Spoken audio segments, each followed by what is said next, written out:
What was the idea behind putting this together? Well, this wasn't our first idea. We of course had like a big video idea that me and Marcus had decided on that was kind of unique. It was very weird. Had a lot of special effects and was super cool. This happened like 3 months ago. We had an idea for it, and we had a director that we loved. What happened was, of course, the quarantine. So we had to switch our ideas. The song was still going to come out. We're not going to push back our release dates because we thought the song was very important. We loved the record. We had finished it a long time ago. So we decided that let the director have another idea, because we said, how can we do this at home and be creative? And he came with a really good concept between our friends, us, and then a casting of a bunch of people all over the world, over 29 countries, and artists and people that do amazing things to be in the video. So we shot it over the last month, and yeah, we're gonna show it here today. This video kind of feels like a global group hug. It's almost like a therapy session. Well, I think Major Lazer, like that's always been our market. We've been a worldwide. We travel all over the world, just like Marcus and Mumford and Sons. We've been all over Africa. We've been to South America, Russia, through Europe, and our brand's been really special in being global since the beginning. So we wanted to reach out to everybody we knew out there, like all the casting directors in different places. I think it's over 200 people in the video. Also people who sang on the record with us, people that dance with us. So yeah, it does feel kind of like a message to the world. Yeah. Marcus, how did you get involved with this? Just through Wes. I mean, I showed up at Wes's house in LA, and we spent some time talking about music and listening to music and making music together. And our band's always been very collaborative, and the band really supported me in collaborating with Major Lazer on this from the beginning, really. And then, of course, even during the making of it felt collaborative. Mo helped write the song as well. She's a brilliant job. And then there are various people involved. Danielle Haim came along and sang some backing vocals. And the whole thing has felt like a real sort of collaboration right from the start.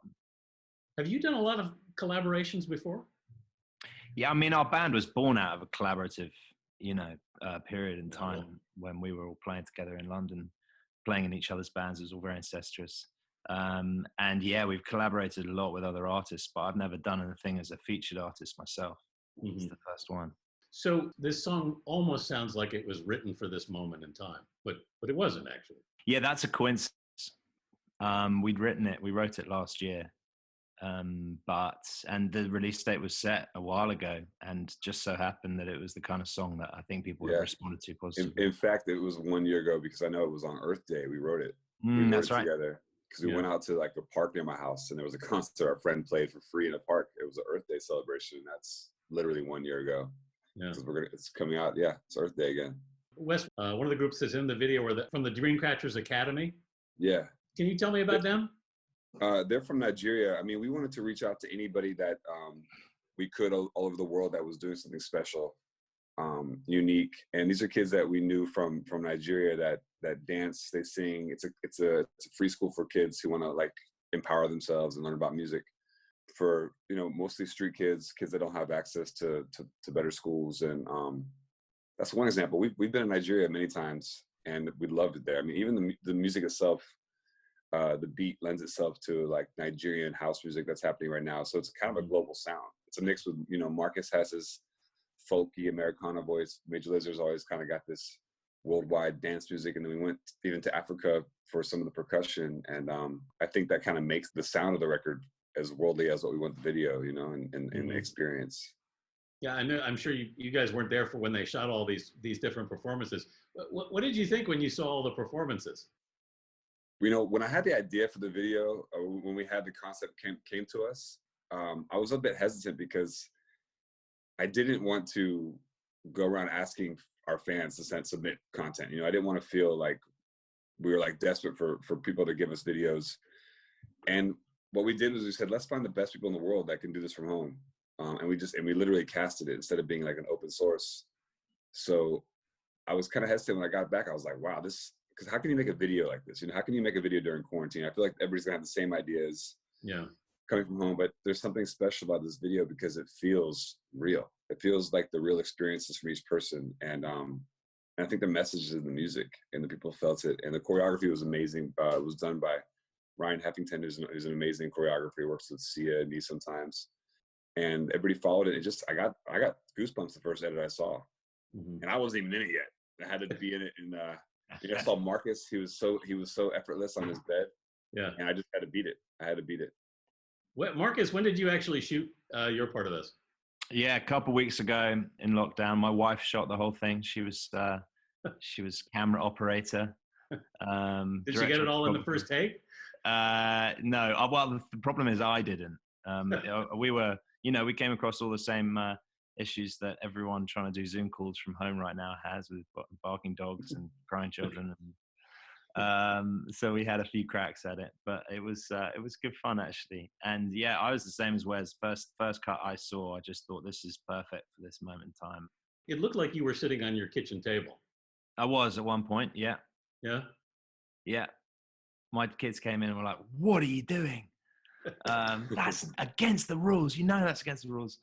Yeah, it was, it was just trying to find places where, where it felt all right to play guitar. It was a pretty weird one. But yeah, there was a whole spirit to the whole video, which was just try it and see what happens. And I think that was the spirit that really got through to everyone that was cast too. Just try it. Like, if you make a fool of yourself, that's fine. How are you both doing in quarantine, in effect? I'm in LA. It doesn't feel that different. My life, except I'm not on the road. I'm usually on tour all the time. I'm on tour maybe 300 days of the year. So it feels like an extended break from tour. But LA seems pretty sufficient. As people are doing great. They obey the rules here. We haven't had a big outbreak like New York City or in Europe, so we've been safe here. It's a bit boring. That's about it. But I'm lucky to be happy and healthy. Actually, I really needed a break, so I'm not mad. I'm kind of mad that I can't work, but I'm trying to look at the positive. I'm taking advantage of every moment I have while I'm home, and I'm concentrating on things I wouldn't do otherwise. Like, I'm trying to learn how to play guitar better. I'm trying to learn language, whatever I can, paint, whatever I can do. This is things I'd never do. Yeah, taking advantage of that. You got to look for the opportunities. You actually did a couple of weeks in quarantine when you came off tour. Is that right? I mean, I think the first weekend that felt serious was when the ABA was canceled and Tom Hanks, came down with it. And the next day, there was a travel ban from Europe, and I thought, I had just been on tour. I've been in Mexico, Brazil. I'd done Carnival, and my children live nearby me in a house, and they live with their grandmother. And I went to visit them, but from outside, because I told them, like, look, I don't know what's going on. This could be an asymptomatic situation. So I got tested by my doctor, and it took like 8 days. I had to stay home from them, just visiting them from outside the window. And I came back negative, so I've been going and visiting them, every day since then. But I did take it very safely in the beginning. How are you doing in isolation, Marcus? Yeah, we're okay. It feels like a family time. You spend much more time with your family than you might otherwise. Certainly, like when we're on tour, I don't get to see my family this much, and my parents are with us who are in self-isolation too. So it's complicated, juggling plates, and all spending a lot more time together than we'd expected. But I think we're going to look back at it and think of it as a neighborly time, time when we got to spend more time with our families and look out for our neighbors, literal neighbors, in a way that we hadn't before. So I think there's some, there's solace in the community. I didn't know I had this many neighbors. I have like 400 neighbors I just met. Marcus, have you found any new hobbies while you're at home? I've been working, man. I'm in the studio here. At the time, I thought it was a really smart idea to build a studio at home, and now I sort of regret it. 'Cause I've been working away on scoring a TV show, and been doing various calls with people. I'm trying to do live performances on Instagram and stuff. It's been quite full on, actually. I'm actually busier than I was. I know that feeling, actually. Yeah. I don't know how, but I'm actually somehow busier. I didn't have a studio at home, but now it seems I do. Yeah, right. When you're working on this show for Jason Sudeikis, right, for Apple TV, and the song that you put out was that originally intended for that show? Yeah, that was the cover of "You'll Never Walk Alone," the Rodgers and Hammerstein song, which is really well known here in the UK as a song associated with Liverpool Football Club. But There's a song that I had up my sleeve. I'd recorded it in January for this TV show, Jason, because it's about soccer. Jason had asked me to record a version of it, which I did with my friend Ruben James. And then we had it up our sleeves and just felt like, might as well get it out sooner rather than later. So we put it out actually for War Child UK, who are children in conflict in the States, and the Grenfell Foundation, both of which I'm involved with. And put it out, so the first weekend of proper lockdown here, just to keep people company really and direct them towards these two organizations that have a pretty difficult job anyway, and even more so during these times. Wes, you've done some charitable stuff too? You did some this past weekend, right? Yeah, I'm still trying to pretend that I have a job, so I'm DJing every Thursday, Friday, Saturday, and Sunday on Twitch and Instagram. And this Saturday we gave away DoorDash gifts to everybody who viewed our stream, which is almost like 20,000 people. We matched with a meal from DoorDash for people who needed food. Yeah. Basically. So there is cool ways to do that because the streaming services have a little revenue. It's kind of cool ways to find some charity causes and actually collect some money right now for people, which is great. Mm-hmm. We've been doing that every weekend and just been busy and giving people entertainment because I think, I work in dance music a lot, and this is the one time where there's nowhere for that to go in club music because people can't go to bars and they can't dance, they can't go to festivals. So just to keep that part alive for young people, to have some fun, it's not always about sitting at home and feeling sad for yourself. You can kind of have a good time and get party at your house, and we try to do that every weekend. What do you want folks to take away from this video that you're putting out? I think the message in the song that Marcus wrote, it originally felt like an ode to caring for someone you love and mental health in a special way. But, it sounds cheesy, but when you concentrate on the lyrics, it got better every time. He changed it about 10 different times, like little parts of the verse to where the message was really clear. It's about, showing someone some support when you can in a loving way. And I think this is one time in the world where we can do that with our family, our friends, and like he said, our neighbors that we don't ever see normally, because you kind of got to take care of everybody around you now. It's not just about your family and you really need to concentrate on taking care of your neighbors and people close to you, even if it's people in your city, people in your country, we're people all over the world. We're in it together. Mm-hmm. So that's what's great about this video. Marcus?